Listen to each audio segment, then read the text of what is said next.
میں اور ان کے حقوق کی ادائیگی میں کوئی فرق نہیں کرنا چاہیے۔ یہاں پہ اہم مسئلہ یہ سمجھ لیں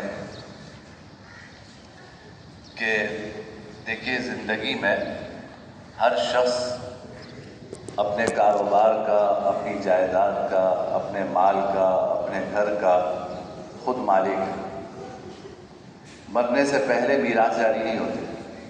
ہمارے یہاں یہ بہت بڑی غلط فہمی ہے، بڑے جھگڑے سامنے آتے ہیں، لوگ مسائل لے کر آتے ہیں کہ زندگی میں اولاد باپ سے مطالبہ کرتی ہے کہ میرا حصہ دیں۔ اولاد باپ سے مطالبہ کرتی ہے کہ جی میرا حصہ دیں، کہ فلاں دکان مجھے دیں، فلاں یہ چیز مجھے دیں۔ بھائی بات یہ ہے کہ زندگی میں آپ کو کسی سے مطالبہ کرنے کا کیا حق ہے؟ میں اپنی زندگی میں اپنی چیز کا خود مالک ہوں، تو جب میں کسی چیز کا خود مالک ہوں تو کوئی مجھ سے کیسے مطالبہ کر سکتا ہے کہ یہ مجھے دیں، یہ مجھے دیں، یہ مجھے دیں؟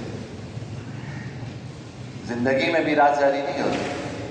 باپ کی جائیداد میں باپ کے زندہ ہوتے ہوئے کسی کا کوئی حق نہیں ہے، نہ بیوی کا کوئی حق ہے، نہ بچوں کا کوئی حق ہے۔ آپ جس چیز کے آپ مالک ہیں وہ آپ کی ہے، آپ اس میں جیسا چاہے تصرف کریں۔ آپ کو کوئی مجبور نہیں کر سکتا، آپ کو کوئی مجبور نہیں کر سکتا کہ آپ زندگی میں اپنا گھر، اپنا کاروبار، اپنی دکان، اپنی جائیداد اولاد میں تقسیم کر دیں۔ آپ کو کوئی مجبور نہیں کر سکتا۔ البتہ اگر آپ اپنی خوشی سے زندگی میں اپنے بچوں کو دینا چاہیں کوئی چیز، اپنی دکان دینا چاہیں یا کاروبار دینا چاہیں، یا لوگ اپنا گھر بچوں کو دے دیتے ہیں زندگی میں، تو یہ گفٹ ہے، یہ میراث نہیں ہے، یہ ہبہ ہے۔ زندگی میں جب کسی کو کوئی چیز دی جاتی ہے، اولاد ہی کو دی جائے، یہ گفٹ کہلاتا ہے، یہ ہبہ کہلاتا ہے، اس کو میراث نہیں کہتا ہے۔ میراث مرنے کے بعد چلے گا۔ تو جب آپ زندگی میں اگر اپنی اولاد کو دینا چاہتے ہیں تو یہ گفٹ ہے۔ جب یہ گفٹ ہے اور ہبہ ہے تو اس میں میراث کے اصول نہیں جاری ہوں گے۔ اس میں افضل یہ ہے کہ تمام بچوں اور بچیوں کو برابر دیا جائے۔ اچھی طرح سمجھ لیں گے کہ زندگی میں آپ اپنی اولاد کو کچھ دینا چاہتے ہیں تو افضل یہ ہے کہ بچوں اور بچیوں کو برابر دیں۔ ویسے تو مرنے کے بعد جب میراث جاری ہوتی ہے تو لڑکے کو دگنا ملتا ہے اور لڑکی کو 1 گنا ملتا ہے، لیکن جب زندگی میں آپ دے رہے ہیں تو یہ میراث نہیں ہے، یہ گفٹ ہے آپ کی طرف سے۔ آپ اپنی خوشی سے دینا چاہتے ہیں دیں، لیکن افضل یہ ہے کہ ان میں برابری کریں، بغیر کسی شرعی وجہ کے فرق نہ کریں۔ یعنی آپ کسی کو فائدہ پہنچانا چاہتے ہیں، کسی بچے کو نقصان پہنچانا چاہتے ہیں، تو یہ اگر کوئی اس کی معقول وجہ نہیں ہے تو یہ جائز نہیں ہے۔ آپ کو اس کا گناہ ہوگا کہ آپ اولاد کے درمیان ناانصافی کر رہے ہیں۔ آپ جو دیں گے وہ ہو تو جائے گا۔ بھائی میں کسی کو گفٹ کروں اور کسی کو نہ کروں تو کوئی قانون مجھے مجبور نہیں کر سکتا، کوئی شریعت مجھے مجبور نہیں کر سکتی، میری مرضی ہے۔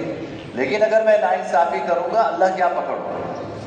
اگر میں ناانصافی کروں گا اللہ کے ہاں پکڑوں گا۔ تو افضل یہ ہے کہ برابر دیں، اس میں لڑکوں اور لڑکیوں میں فرق نہ کیا جائے اور بچوں میں آپس میں بھی فرق نہ کریں۔ لیکن اگر کوئی معقول وجہ ہے تو فرق کر سکتے ہیں۔ معقول وجہ کیا؟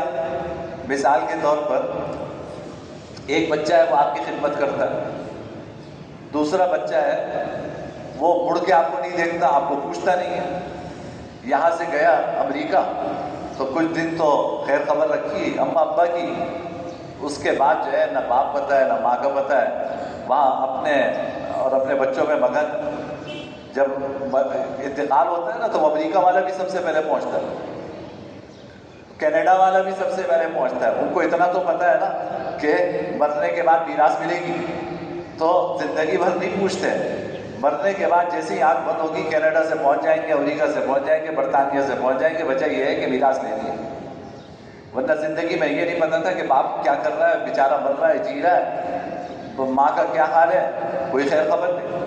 تو ایک بچہ خدمت کر رہا ہے، دوسرا جو ہے وہ آپ کو پوچھتا نہیں ہے۔ یہ معقول وجہ ہے، اس بنیاد پہ آپ فرق کر سکتے ہیں، اور کریں گے تو اللہ کی آپ پکڑ نہیں ہوگی۔ اس بنیاد پہ آپ فرق کریں گے تو اللہ کی آپ پکڑ نہیں ہوگی. اسی طرح مالی حیثیت پہ فرق ہے. مثلا ایک بیٹا ہے ماشاءاللہ وہ اپنی جگہ سیٹ ہے، سارا کام اس کا سیٹ ہے، اس کو ضرورت نہیں ہے. لیکن دوسرا بیٹا ہے اس کے حالات اچھے نہیں ہیں، مالی لحاظ سے اس کو مشکلات ہیں. یہ ایک معقول وجہ ہے کہ آپ جس کو مالی مشکلات ہیں اس کو زیادہ دے دیں اور جس کو مالی مشکلات نہیں ہیں اس کو کم دے دیں. یہ ایک معقول وجہ ہے. تو میں عرض کر رہا ہوں کہ اگر کوئی معقول وجہ ہو تو پھر تو اگر آپ فرق کرتے ہیں تو گناہ نہیں ہوگا. لیکن اگر کوئی معقول وجہ نہیں ہے، ایک کو نوازنا مقصود ہے، دوسرے کو نقصان پہنچانا مقصود ہے، تو پھر ایسی صورت میں آپ کو ناانصافی کا گناہ ہوگا. تو اس کو اچھی طرح ذہن میں رکھیے کہ پہلی بات خلاصہ گفتگو کا میری یہ ہے کہ پہلی بات یہ ہوئی کہ زندگی میں آپ اپنی چیز کے خود مالک ہیں. کوئی آپ سے مطالبہ نہیں کر سکتا کہ اس کو 5 کروڑ دیے تو مجھے بھی 4 کروڑ دیں، اور یا مجھے دیں آپ. میرا زندگی میں کسی کا کوئی حصہ نہیں ہے آپ کی جائیداد. آپ خود مالک ہیں، مرضی ہے دیں، مرضی ہے نہ دیں. دوسری بات یہ کہ اگر دیں تو برابری کریں، لڑکے اور لڑکیوں میں فرق نہ کریں. لڑکے کو جتنا دے رہے ہیں لڑکیوں کو بھی اتنا دیں. جب تک بلا کوئی معقول وجہ نہ ہو تو افضل یہ ہے کہ دونوں کو برابر دیا جائے. اور اگر بغیر معقول وجہ کے فرق کیا جائے گا تو ناانصافی کا گناہ ہوگا.